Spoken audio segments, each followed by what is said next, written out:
Hi everyone, it's Lisa from the WOW Network here. Remember, we're here to support, guide and connect with LGBTQ women in the workplace. Today I'm joined by Katie Neeves to talk a little bit about her story and also about Trans Day of Visibility, which is this week.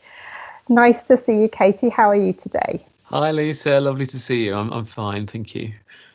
Good stuff. So I take it you've got a busy week coming up with all your Trans Day of Visibility events.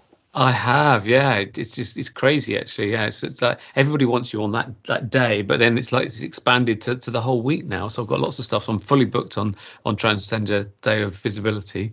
Yeah, it's all good though. Excellent. And tell me a bit about what Transgender Day of Visibility means to you as a trans woman, and what you think you're hoping to get across to people in the events that you're doing and in this interview just now. Well, firstly, I mean, every day is Transgender Day of Visibility for me. I'm visible all the time. However, I think it's a good opportunity when you get days like this and like Trans Awareness Week in November. Well, it's a good chance to actually focus on this and for organisations to hold events such as and things such as this interview now, just to focus the awareness on trans people, and it's a good chance for people just to come out and just say, this is who I am. This is the real me, and my whole mission that I'm on is just to show that trans people are just ordinary people who want to be happy, just like everyone else, and that's it. And I think so many people haven't met or don't know that they've met a trans person. Often they might have done, but they might not have known that they were trans. But yeah, they think they haven't met a trans person, and so they sort of think that we're just sort of some other sort of species or something. But we're not. We're just people. We're just ordinary people. And I think that's the good thing about this is that then if a lot of us sort of come out and say, yes, look, this is us. We are here. This is who we are. Then I think it's a really good thing. Yeah, I think it is. It's such an important event. As you say, you're out every day, but it's almost like a celebration, isn't it? To be able to, just have the attention on trans people and to recognise your journees. So I know your journey started quite a few years ago. Do you want to tell everyone a bit more about that? Yes, I am very old. No. Yeah, well, it's started. I mean, I'm 51 now, but it started really back when I was at the age of about 3. Because I was assigned male at birth, and but based purely on my primary physical sex characteristics, i.e., what was between my legs. But say at the age of around 3 or 4, one of my earliest memories was of my mum catching me trying on a pair of my sister's knickers, and when I did it, it felt so right. I felt right. But then my mum caught me and she told me off. And for every day of the following week, she would pull my shorts down and she would check to make sure I was wearing my own pants. And it was humiliating. But it sowed the seed for a very long time that what I was doing was wrong. It was dirty. It was naughty. It was not what respectable people did. And so, but however much my mum told me off about it, the urge and the need to, as it was then, cross-dress would always be with me. And thing is, it comes from a condition called gender dysphoria, which is a great feeling of unease caused by a mismatch between how I felt in my head and my heart, i.e. my gender identity, as opposed to my physical sex characteristics and the label that I've been given at birth. And that mismatch is called gender dysphoria. It can vary in intensity and it very often increases over time. And that's exactly what happened with me. And I was completely unprepared for it. Really was. I never in a million years thought I'd need to transition. Really didn't. But yeah, so I lived as a man for up to the age of 48. Before my gender dysphoria went through the roof and I didn't know what gender I was at all. Went on a whole long journey. I'm telling it very quickly because obviously you haven't got a huge amount of time in this interview, but then discovered my true gender identity, and then it's like, what now? What do I do with this piece of information eating away at me? And because the thing is, I hate it when people describe it as a lifestyle choice. There's no choice about being trans. It's like there's no choice about being gay. It's just who you are. I am trans, and that's it. The only choice I had was whether I decided to transition or not. And the research that I did showed that most people who decide to trans people who decide to transition, then they usually after the initial loss, pain and heartache and bumpy journey along the way, usually go on to lead happy and contented lives. Whereas many that decide not to transition and to live their lives for other people, then sadly they're often the ones that end up in a spiral of depression or often worse. So the urge to live my truth was just so overwhelmingly strong, because I was finally at peace with myself. I knew who I was, and it felt amazing to know that. So I just had to face it head on and crack on with it. But yeah, it's been a tough journey, but I feel so much happier for it. I really do feel amazing. It's interesting, isn't it? Because it sounds like self-acceptance was a big part of it for you, and that takes an enormous amount of courage. I think especially the things we do when we're young and the way people react to us as children can really define your adult life hugely, even such a small incident as you mentioned. Yeah. And I don't blame my mum for that. I mean, that was the early 70s, and it's just how things were then. I mean, if you think then, I mean, I was born in 1969, only 2 years earlier. So in 1967, that was when it was made legal to be a gay man. So, before then it was always legal to be a lesbian, but it was illegal to be a gay man up until 1967. Then they only partially legalized it. And I know that's a completely separate issue, but it shows you how things were then, and there was lots of gay bashing in the 70s and everything, and that was how things were. So nobody ever spoke about trans people. We're about 30 years behind gay and lesbian people. we're way agreed we're way behind.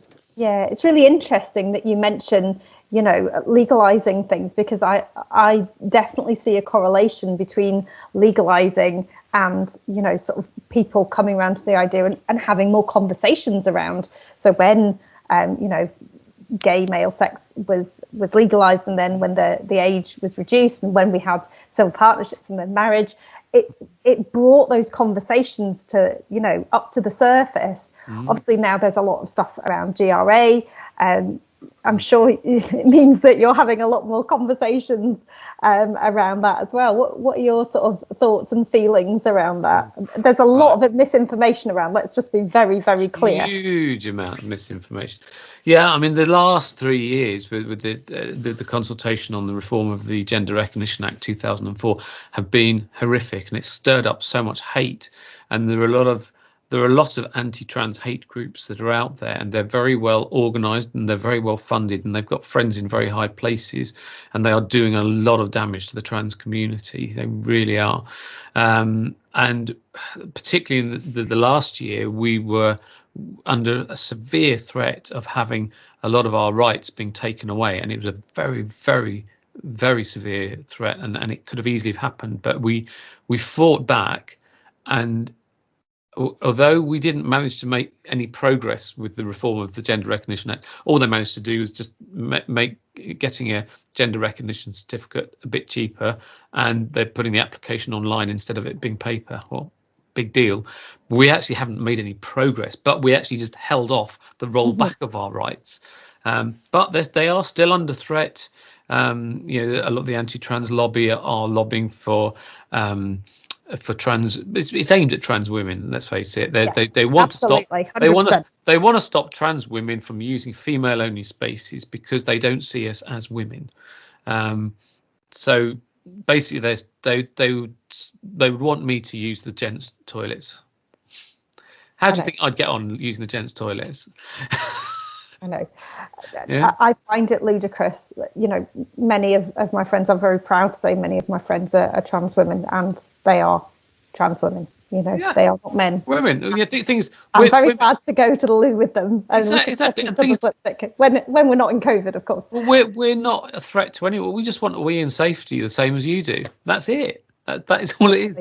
And it's a constant source of anxiety, because many trans women, I mean, I've been very lucky. I've never had any problems using the public loos, but many of my trans friends have, and also I've got a lot of butch lesbian friends as well, and because they've got a more masculine appearance, they have a lot of hassle in women's loos as well. They get it. I mean, I just make sure that when I use the ladies' loos, that I either don't speak or I speak very quietly, because obviously I've still got a deep voice, and so I just make sure of that. Also, my daughter's only 9, and she still calls me dad, and I'm proud to be a dad. I'll always be a dad, and I'm proud to be a dad, and I love her calling me dad. But what I'm trying to get her to do is to call me dad at home and in private, but then Katie in public. She's not quite there with it yet. She's getting there. She's nearly there with it. But one place I absolutely ban her calling me dad is when we're in the ladies. But we had one incident one time when I was in a cubicle, a couple of women either side of me, and my daughter was just outside my cubicle door. I heard this little voice through from the door saying, "Dad." I thought, oh, here we go. And then there was a pause, and then she said, and then she realised what she said. She said, "Katie." And I thought, well, it's too late now, isn't it? And then she said, "So are you going to start having periods now then?" I said, "No, don't do this to me. Don't do it to me." And I said, "No, darling," in the highest voice I could muster at the time. And then there was a pause, and then she said, "So why is that then?" I thought, "Oh no, just now." I said, "I'll tell you later, darling. Get me out of it. Just get me." Oh, terrible. Dear. Kids, Katie, I feel your pain. I have an 8 and a 10-year-old, so yes, there's definitely been some embarrassing instances in public. Absolutely, but that's interesting, isn't it? That you still feel the need, and I can understand it, no criticism, but you still feel the need to censor your behaviour in public and your daughter's behaviour in public. And isn't that sad? That we're not there yet. That you're able to actually freely be yourself. Yeah, I shouldn't have to censor what my daughter calls me. I'd love her just to be able to call me dad all the time because I'm proud to be a dad, and I love being a dad, and I love people knowing that I'm her dad. But it's just that it's a gender term. It wouldn't be right for her to call me mum because she's already got a mum, and I don't want to take that away from her mum. But she's accepted that her dad's female, so why can't other people? I know. Children often accept things a lot quicker, though, don't they? Oh, children are great. It's us adults that are screwed up. So it's interesting. Obviously, you transitioned later on in life. Is there anything that you would say to your younger self about transitioning? Anything that you've learned that you would have passed back, or that you'd like to pass on to people who are still thinking about transitioning? I would. When you're young, you're so worried about what other people think about you. And then as you get older, you realise that nobody gives a damn. They really don't. And, I used to worry about, going out and what are people going to say? I remember the first time going out, you're wearing a dress and everything, and first time, working as female and living full time as female, all that sort of thing, worrying what other people think. Nobody gives a damn. They're just so wrapped up in their own lives. They've got their own worries and worrying about what other people think of them. But people really don't care. And I found that the vast majority of people are very accepting. And okay, often they use clumsy language, but then I can help them with that because that's what I do, with my trans awareness training and public speaking and all that stuff. I can help them with all of that. But the vast majority of people are very accepting. I mean, online is different. Online, a lot of people hide behind the anonymity that the social media platforms give them because you don't have to provide any ID when you sign up for these things. And so they have their fake names and their avatars, and then they can be as vile as they like because they're not accountable for what they say. And the trouble is that other trans people, they see that and they think that it's going to be like that in real life. But it's not. In real life, I've been very well accepted. I mean, yes, I get lots of abuse online, but that's just because I'm reasonably high profile now, and I've stuck my head well and truly above the parapet. And so, and I recently got 1,000 messages of hate, and I know that it's part of the job. It shouldn't be part of the job, but it is. But it's not. That's not a true representation of real life. Yeah, agreed. And I think you're right. It does take a certain degree of resilience, doesn't it, to be able to, as I say, put your head above the parapet. And, I've had hate messages just for being a trans ally. And, I am a cis woman and, they're really not that interested in me. But there you go. So you touched upon some of your work that you do. Can you tell us a bit more about Cool to be Trans? Yeah. I formed it to basically, I'm on a mission to do two things. So one is to reach out to other trans people just to let them know that it's okay to be trans. because it really is okay to be trans. But so many trans people don't know that, especially at the start of their journey, because they think that, they see all this hate online and they think it's going to be like that in real life, and so they put an awful lot of pressure on themselves, and often they decide then not to transition. But then I know myself that's not a route to happiness. Because you'll just be constantly fighting your gender dysphoria the whole time, and the route to happiness is acceptance and just living your best life. So I'm not trying to persuade anybody to be trans. You could never do that. It's like persuading somebody to be gay. You can't. You either are or you're not. Yeah. So but it's just, I'm just here to let them know that it's okay to be trans, and your world won't cave in. My world has expanded enormously, and it's fantastic. I'm loving my new life. I really am. So that's one part of the mission, and then the other part is to educate everybody else, and just to show them that trans people are just ordinary people who want to be safe, loved, and happy, just like everyone else. And that is it. So I think that a lot of prejudice and bigotry comes from a fear of the unknown. So if you can take that unknown away, then you're doing a really, really good thing. So the more so it's all about education, really. So the more education there is, then the more acceptance there'll be. The more acceptance there'll be, the easier it will be for other trans people to A, admit to themselves they're trans, because that's the hardest thing, and B, do something about it and live their best life. That's what we want to do, really, isn't it? Yeah. So I'm doing trans awareness training, public speaking, media appearances, and I also quite often give support to other trans people. Often organisations get me in so quite often, like if a trans member of staff comes out maybe to their HR department, and they work out a plan for their coming out, and and telling their colleagues, and then often I'm wheeled in to do some trans awareness training to bring the staff up to speed, so that they know what it is and I know that's reactionary, and it's much better to actually be proactive. And to do the training in advance, so that absolutely you've got a culture of acceptance. But let's be realistic. but so many haven't got that, and they haven't got a transition at work policy, and so as soon as someone comes out as trans, the HR people go run away. It's funny, isn't it? I think sometimes we tie ourselves up in knots, and especially with transition in the workplace policies. Some of them are just so incredibly detailed and clearly just written by maybe one trans person, and looking at their journey and just their journey. Everyone transitions in different ways, right? Yeah, absolutely. Yeah, everybody's transition is unique to them, and how I came out isn't going to, very likely isn't going to be how most people want to come out. Most people, want to come out in a much more gentle way than I did. Mine was pretty extreme. But they do it however's comfortable to them, and in their own time, at their own pace. And the onus shouldn't be on that trans person to do all the educating and to educate. Exactly. They should, no way. You got to bring in external people who can do it and take that pressure off that trans person. They've got enough pressure on them. They shouldn't be pressurized into being an encyclopedia on everything trans. Yeah, no, but you're right. It's absolutely exhausting. No matter what your protected characteristic is, if you are the only person there and being lent on for all that information, and also lent on for being that single role model for all the other staff, that is exhausting and draining, isn't it? Completely.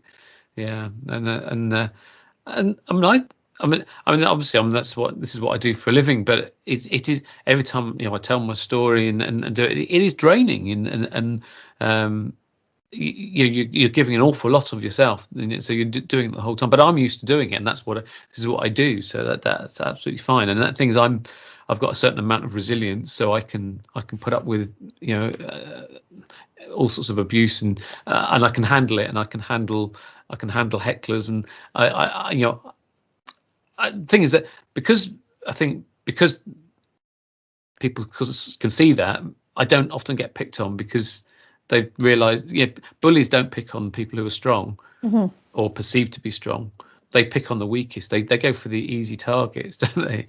So they, I think they get the idea that when I'm standing in front of an audience, they know that I've faced all sorts of stuff, and so a little insult from one person that I can handle no problem at all. I can shoot them down in flames. So I tend to sort of not do it. But yeah. Yeah, I think that's what makes you a really good role model, though, is because you have that resilience as well as that sort of strength and insight, and all the work that you're doing, to educate people is just fantastic. So totally in awe of you. Is there any sort of message that you'd like to put out for the Trans Day of Visibility? Yeah, I just like to say, look out for as much information as you can about it. Learn as much as you can. Have some trans awareness training, and so you actually get to know what it's all about. There's lots of information on my website if you want to have a look at that. Educate yourself on it, and just know that. And the other thing is that if you ever, one of the biggest things I would say about being a trans ally is if you ever hear any transphobic remarks or anything, then stand up for trans people. Don't just let that comment go. I know it might be the easiest thing to do in polite conversation. Don't let it go. Stand up for it, and stand up for trans people, and sort of say, well, actually, no, that's not right. Mm-hmm. And trans people say we are just ordinary people. That's really all it is. Yeah, I totally agree. I think it's so important as allies that we do stand up for people, and I always think it's so much more powerful if you have an ally. It's also less exhausting, but it's also more powerful if you have an ally that is saying that's not okay. I'm not trans. That's not okay. Well, the thing is that we're such a small minority. We're only about 1% of the population, but then that's still a reasonable amount. I mean, if we've got a population of 66 million, something like that, then that's 660,000 people. It's a lot of people. So it's still a significant amount of people. But the thing is, because we are such a small minority overall, we can't make all these changes ourselves. We need the help of our allies. So we need as many allies as we can get. So the more the merrier. So if just by doing this interview, if we can get a few more allies, then that's brilliant. Absolutely. Thank you so much, Katie, and I wish you all the success with Cool to be Trans. Thank you, Lisa. Thank you.